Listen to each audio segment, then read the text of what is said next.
Welcome back, everyone. Crypto Sensei here with part 2 of Brad Garlinghouse and Monica Long on stage at APEX 2025. If you missed part 1, guys, go watch it. I learned so many incredible things about Brad and Monica that I had no idea about. I made 1,000 videos on Ripple and XRP and I didn't even know these things. So if you missed those special moments, please go take a look.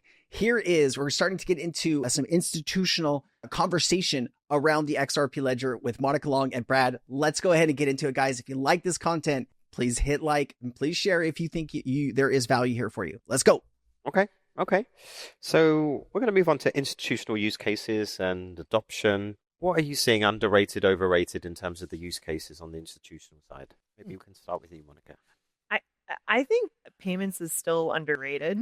I think finally, we've been working on this use case for the better part of a decade. Within the past 1 to 2 years, we're finally seeing stablecoin payments really capturing mind share with any serious payment player in the world. And we're seeing, the traction really growing, not just through market cap, but even stablecoin volumes, like $25 trillion. It's still a fraction of what global FX or cross-border payments is, but we're building toward that.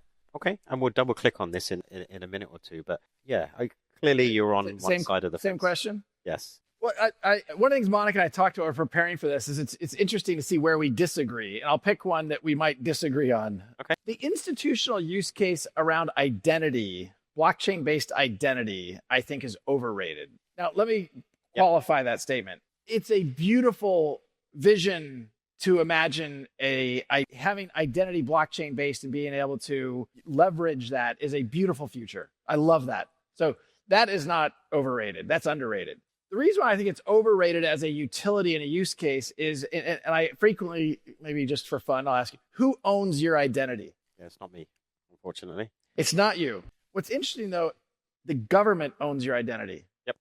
If you don't have a passport or a birth certificate or a driver's license, whatever, I don't know each country's dynamic, but if you don't have those things, you are not who you say you are. Okay. The government owns your identity. Now, we may not like that, but I just view that as that's just a truism. And one of the things Ripple has tried to do is we're pragmatic. Even though my philosophical view on something may be over here, to build a business and to drive the success of the XRP ecosystem, sometimes you just have to be pragmatic about the world. Even though I love the idea of blockchain-based identity as a utility for blockchains, you have to get government participation to really make it work. And I think that's really hard. Yeah. I don't think it's impossible. He is argumentative. He knew this. He's tricking you. He would poke me and then I baited her. Yeah. Which I don't think is impossible. The point of government owns our identities, so does big tech. This is a problem that we all face. And I do think there's such huge potential and upside toward decentralized identity and using attestations and VCs in order to make it a secure way for us to take back ownership of our identities. I agree. It's going to be a long time to get all the pieces. I want it to happen. And Ripple might even invest in companies that are trying to do it because we want it to happen. For Ripple to pursue it, I view it as too hard to get governments to lean in and to make it work. It's going to take a long time. Interesting. It's just getting government participation. Let's say you are successful. The other problem I see is if you have to have government participation, that means that the economics in terms of how much money you can make is also challenged because governments will regulate it into a place where there's a small margin. Yeah. What if you think of it as an infrastructure component or an enabler to, for example, for institutions to use XRP Ledger's DEX, doing a bunch of work on permission domains and the permission DEX, but there's got to be a way to implement compliance to use the DEX. And so what if you think of it as more of a feature versus a whole business? Well, I still think you have to have the government participate. One of the things that informed my view of this is, 6 or 7 years ago, I was talking to a CEO person of a very large bank. And what he said to me was that they won't accept the KYC information, even though the Bank of Monica or the Bank of Pat might be multi-billion or multi-trillion-dollar banks. I, as the Bank of Brad, won't accept your KYC information because if you got it wrong and then I accept yours, the impact, the negative risk to me is so high, I'm going to redo the KYC, even though I think the Bank of Pat might be well run. That's very interesting. We talk about banks. Risk is one of the biggest issues with banks. And I haven't even thought about KYC, if you have a customer and a bank is maybe, this person's dealing with both banks, they won't accept each other's KYC. That's a very interesting point because of risk. Wondering how, are other people looking at that solution? But even hearing Brad talking about it, like this isn't a huge priority for Ripple right now because of, there is probably not a lot of money in it. The government does own your ID. If you travel or you go anywhere, you have to have this driver's license or you already have this passport. And interesting to hear those point of views. I've never heard those different conversation threads about digital IDs and how a government would probably regulate it where there's not a lot of money to be made. And that's why it hasn't been maybe a big priority for Ripple as they're solving, quadrillion-dollar problems here. And so I just think, anyway, it's I think, overrated utility issue. Not that, again, the vision is so pure and so beautiful for some of the reasons Monica was highlighting. I just think it's really hard. Okay. I love that style of discussion there. You can imagine what our one-on-ones are like. Yeah. I wish I could know. Where I know I need to move on. Yeah. Can revisit it later, but it's just gonna, Okay, we're gonna move on then. So banks issuing their own stables, underrated, overrated. Underrated. And then there's a follow-up question. Underrated I'll right go now. first. Yeah. I think that also is overrated. In some ways, we've had banks playing with this idea for a while. JPM coin has been out in the world as a concept for like 6 years, I think. The challenge is if JPM does this, is Citibank going to accept JPM coin? No. Is B of A going to accept? Is DBS? Is MUFG? And so you almost need a neutral player and neutral players. And look, I think Tether is going to continue to be successful. I think USDC is going to continue to be successful. I also think there's an incredibly exciting opportunity around RLUSD. The momentum is very positive. One of the things that people don't know, I've said it a little bit publicly, but there was a period of time where Ripple was minting 20% of all USDC. Yeah. And so people ask me, well, why did you guys jump in? And you're like, well, we're already minting. We were, if not the number one minter of USDC, we were number one or two. And I think, well, wait a minute, why don't we actually lean into this market, particularly around our customer segment, around institutional use cases? And I think many people now are increasingly understanding some of our strategy around Hidden Road and how Hidden Road can really drive significant adoption in expanding the stablecoin market. We're not trying to beat USDC or Tether. I think those will continue to thrive and do well. You can make the pie bigger, I think. And just a similar question, but not the... Hold on. The reason I said underrated is because we are just now starting to see banks like Bank of America make an announcement about creating their own stablecoin. Yes, the idea has been in the market for quite some time, but banks weren't ready to make that jump yet because you didn't have regulation in the United States where these banks were looking to create these stablecoins. Now that you have the Genius Act moving its way through the Senate, it just had another review today. They're going to be voting on this in the next 24 hours to push it through to the House. Once the House approves it, the president will sign it into law and you will have stablecoin regulation in the US. That is what all of these banks have been waiting for. And the reason I said underrated is because I don't even think we have seen the amount of announcements that I am expecting to happen over the next 6 to 12 months. I think it's going to be a wall. And I think a lot of these banks are going to choose to work with Ripple or Circle. I don't know, Tether, because, there's some things there that make me uncomfortable. And I'm sure if I'm feeling uncomfortable about it, banks and financial institutions are feeling uncomfortable about it. And what that is Tether showing that they actually have an audit to prove they have all of this money backing up this, this value. And, Tether just came out and said that they're going to invest billions of dollars into Bitcoin mining, but they can't invest $5 or $10 million into an actual audit. So Tether's not supposed to be used in the EU because it is under MiCA regulation. It doesn't qualify. And in the United States, it's going to be a little bit more strict than MiCA is. And so I'd imagine Tether will not be allowed in these two of the world's biggest markets. So RLUSD and Circle are the two biggest players, in my opinion, over the next 6 to 12 months that banks and financial institutions will come to borrow their technology for stablecoins. That is why I said underrated. I hope it makes sense to you. Same one. Banks having the ability to successfully issue their own stables. Yeah, I mean, they're doing it. And I think my response in terms of under or over, it's like to be seen. Yeah. I mean, Brad makes some valid points here just about, how many stable coins will there be? The more USD issuers you have, you start to fragment liquidity across, different issuers, different chains, different liquidity pools, et cetera. So I think what we can agree on and what we know is that the market's going to expand, by multiples over the next few years, and like there will be more issuers coming to the market. I think maybe the use case with bank issued stable coins is, especially with the large banks, where they create a network amongst themselves and they're using their issued stables for interbank settlement. So it's just making their kind of existing kind of legacy world interbank payment settlement mechanisms more efficient through blockchain, which is probably, but we have seen some examples of that. Like I think JP Morgan's efforts were based on that. And this also calls back to like our first strategy and our first go to market was working with the big banks on a product, called RippleNet. And we found a lot of success there. So I also know from working with those banks as customers that there is a need for this, for greater efficiency and transparency amongst them.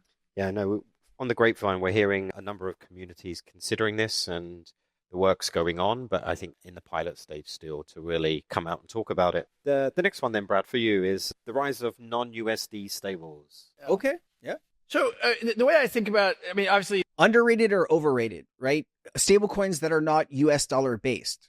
I would say probably underrated. We just started to see tokens like Europe, EUROP, that is a euro-based stablecoin launched on the XRP ledger. I think it was by Schumann something. I do apologize. This was last month.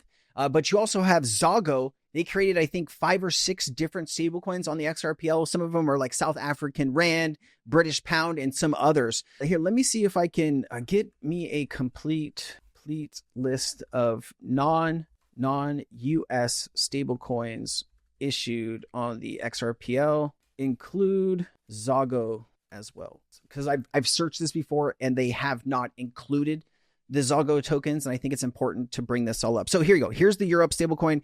It was Schumann Financial. I was very close, right? You also have SGD, which is a Singapore-based dollar that was launched. Straits X. This was actually last month. Very, very cool. Brazil Real. This is for the Braza Group. This is a Brazilian Real to US dollar stablecoin. You also have the Euros by Stasis. That is a Euro-backed stablecoin. Australian dollar from the Novati Group, AUCD. And then you also have XUS, which is Zago South Africa. So a lot of really unique stablecoins starting to launch, but I think this is just the beginning, right? There are 95 different countries around the world. They're going to want to have their own type of stablecoins, I'd imagine, as they become a part of this new financial system. And I think we're just starting to see companies coming out, banks, corporations, as well as financial institutions, credit unions, these types of things starting to come out with their individual currency stablecoins. I think that is only going to get bigger, in my personal opinion. Let's get back to Brad and Monica. Today, I think the market is 90 to 95% US dollar stablecoins. It is. As we talked, dominated by Tether and USDC. I think if I were to fast forward, as Monica described, we do at Ripple try to think in, longer arcs of time. What does that look like 10 years from now? I think data today would say the US dollar as a reserve currency in the world is maybe 60 to 65%. And I would assume that you would see the stablecoin market evolve similarly to that over a longer arc of time.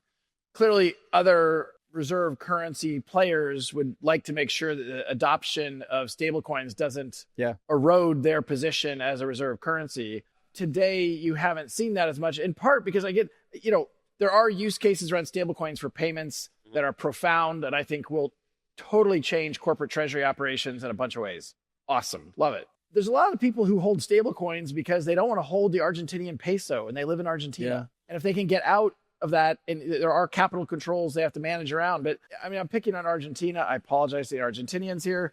But, in my lifetime, that currency has been devalued basically to zero twice. And so I'd be nervous. And, they may be on a nice path now. I don't follow it as closely. But I think the demand right now is the US dollar, although it has deflated by 25% in the last 5 years, is probably the safest of the, amongst the very safest currencies. Yeah, no, agreed. I think a lot of it boils down to necessity as well. Okay, we're going to switch a little bit here because we have 7 minutes left. I have a whole raft of questions still. Tokenization of real-world assets, and rather than ask you the underrated, overrated, I think we know it's the direction of travel. There's been a lot of discussions around this for a number of years, the last few years for sure.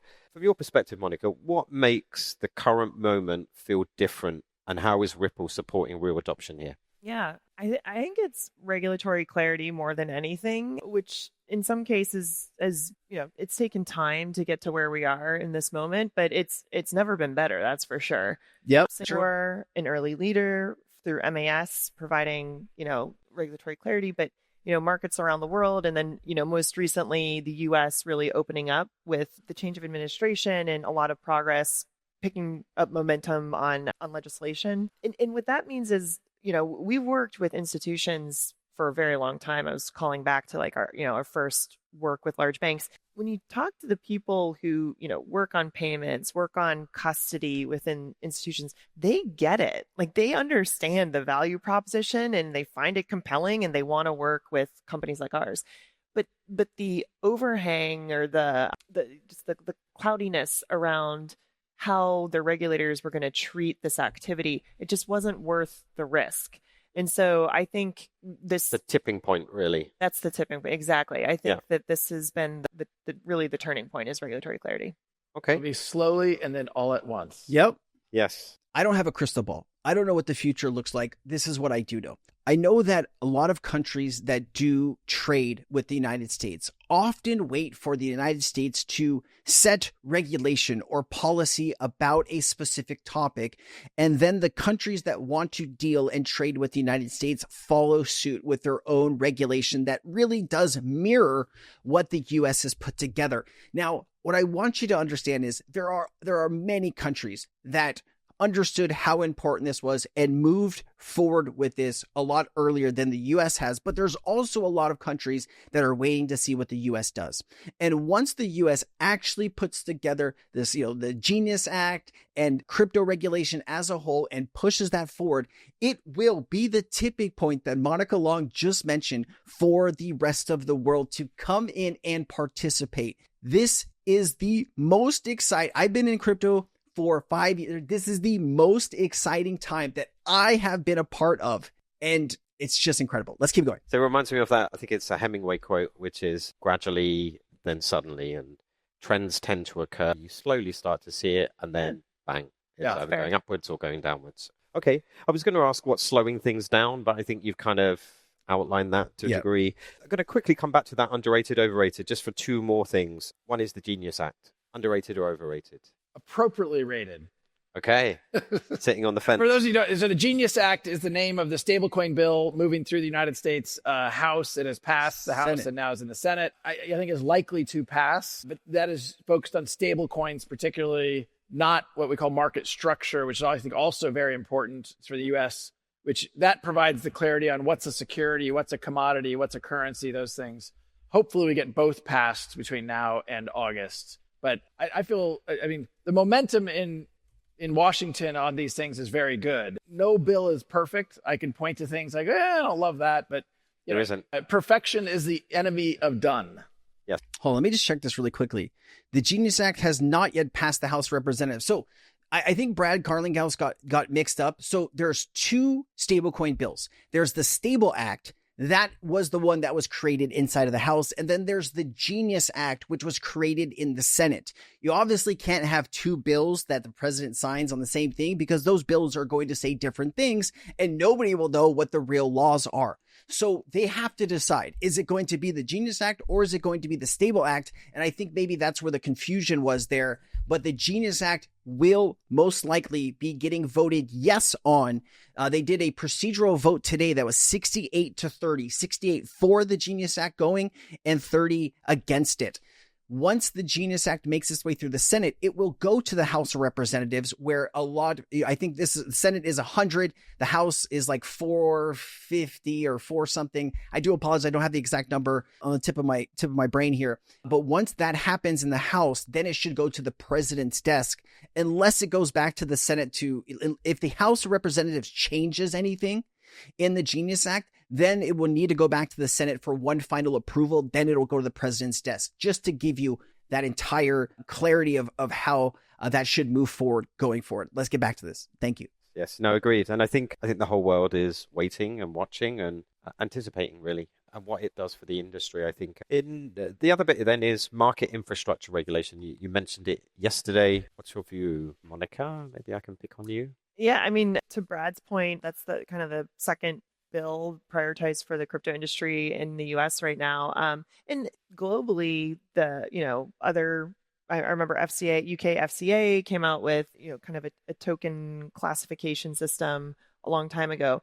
That those things are helpful. Again, just the more clarity that the industry can get, then we can innovate, we can get traction, we can really move on the benefits. So, well, even if we go back to your question earlier, the big banks are not going to launch stablecoins if the Genius Act is not legislatively passed. Absolutely. Yep. Even though they may have gotten positive indications from the SEC, what have you, it's like if that doesn't pass, it's just not worth the risk to them. They're like, well, wait. Yeah. And, I think that would be bad for the industry. I think it'd be bad for U.S. competitiveness. And I will give a shout out. I mean, MAS here in Singapore, but there's a number of other jurisdictions around the world that have been leaders and provided clarity early. And I think their economies have benefited from it. I mean, it's not a coincidence that Ripple, we have a pretty big office here in Singapore. We have a number of amazing leaders here who have a big impact on the region. And that's partly because there was regulatory clarity. We have licensing that is clear here. We are grateful for your service. Okay, just then on the APAC piece, I think that's a key part of the discussion. And, APAC is often described as one of the bright spots. And, what's different about this region? You've mentioned MAS, but it's a collective. There is a movement occurring in Asia. And, can APAC maintain its leadership position? I think there's two parts to that question. Yeah. I think I can start. I mean, I do think that being early with clear regulation attracted a lot of the industry, companies like us where we were founded in the US, but 40-50% of our payments business flows through our Singapore hub. And so I think there's that first mover advantage, which is very sticky for countries like Singapore and Asia as a region. The other piece I'll say about Asia Pac is the pain points are acute. So where we're talking to different companies and businesses about cross-border payment needs, cost, speed, transparency, these things come up as, pressing needs versus you go to the majors, US, Europe, it's a little bit different there. The only thing I'll add is I think as a community, I mean that broadly across Singapore, across Southeast Asia, you have a community of entrepreneur, like the energy that I feel being here. I mean, it's I think profound. I remember visiting Vietnam for the first time. That was 15, 20 years ago,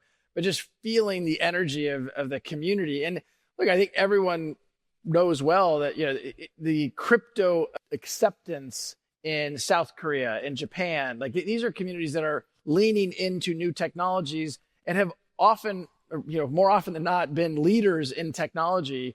And so I think this will continue to be a region that thrives and leads, and I think you'll see more and more faster adoption. Partly as you see the U.S. as a regulatory leader, that a lot of other countries look to the U.S. That I think people grossly underrated how much momentum is going to be created by the largest economy in the world finally shifting into a pro-innovation, pro-crypto posture. Hell yeah. Yeah, it's huge. Love it. Love it. I mean, timing was perfect. Whatever I ask now, I think it's all downhill. Yeah, That's a good place. Time to end it, brother. I think we're going to leave it at that.